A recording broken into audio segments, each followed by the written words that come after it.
بسم اللہ الرحمن الرحیم۔ میں تھوڑا سا مقدمہ بتاتی چلوں کہ شیطان جو ہے در حقیقت وہ جیسے سب جانتے ہیں کہ وہ اللہ کی ایک اچھی مخلوق تھا، اور پھر اس کے بعد جب اسے کہا گیا سجدہ کرنے کے لیے اور ساری بات ہوئی تو اس سے گناہ ہوا اور اسے نکالا گیا۔ جب اسے نکالا گیا تو اس نے پروردگار عالم سے یہ کہا کہ اے پروردگار، میں تیری سلطنت سے نکلتا ہوں، یعنی جنت سے نکلتا ہوں، لیکن جب میں تیری جنت سے نکلتا ہوں اور میں اطراف میں نظر کرتا ہوں، آگے پیچھے دیکھتا ہوں، تو مجھے کہیں پر بھی تیرے سوا کچھ نظر نہیں آتا۔ اگر زمین بھی ہے تو تیری ہے، اب میں جاؤں تو کہاں جاؤں؟ تو اس وقت اس نے سب سے پہلے مکان کا سوال کیا کہ میں رہوں گا کہاں پہ؟ تو کہا یہ گیا، جواب یہ آیا کہ جس جگہ پر بھی گناہ ہوگا وہ تیرا مکان ہوگا۔ تو اس نے کہا اچھا میرے لیے خوراک کیا ہوگی، میں کھاؤں گا کیا؟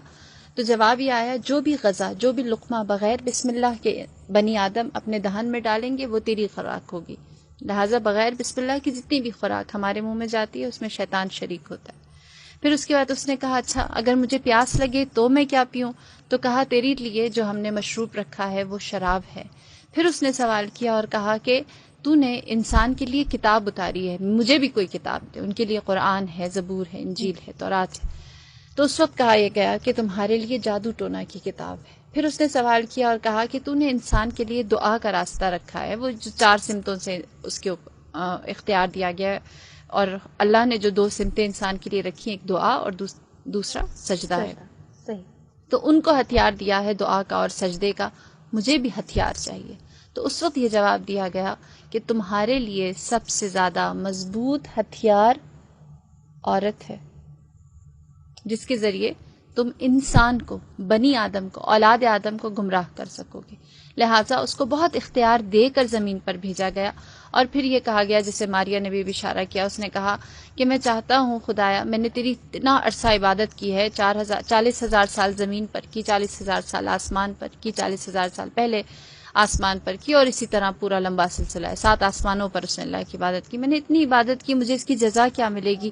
میں تجھ سے جزا چاہتا ہوں۔ تو اس وقت اس نے سوال کیا، اللہ تعالیٰ نے کہا مانگ، تو کیا مانگتا ہے؟ تو اس وقت اس نے سوال کیا اور کہا کہ پروردگار میں چاہتا ہوں تو مجھے نامرئی بنا دے، میں دکھائی نہ دوں، بنی آدم مجھے دیکھ نہ سکے، اسے نامرئی کر دیا۔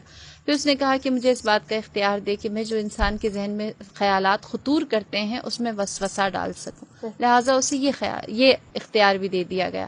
پھر اس نے کہا کہ پروردگار مجھے یہ اختیار دے کہ میں انسان کے خون میں روان ہو جاؤں۔ بس اس سے کہا گیا تیرے اعمال کی جزا یہ ہے کہ انسان کے خون میں رواں ہو جائے۔ پھر اس کے بعد اس نے سوال کیا اور کہا کہ مجھے آخری اختیار یہ چاہیے ہے کہ انسان کے اوپر جب قبض روح کی جائے گی اس وقت مجھے اجازت دے کہ میں وقت آخر انسان کی قبض روح کے وقت اس پر آؤں اور اس سے وہ چیز منواؤں جو میں منوانا چاہتا ہوں۔ لہٰذا شیطان کو یہ اختیار بھی دیا گیا۔ رہی بات کہ کیوں یہ اختیار دیا گیا، وہ عبادت جو اس نے اتنا عرصہ اللہ کی تھی اس کی جزا کے طور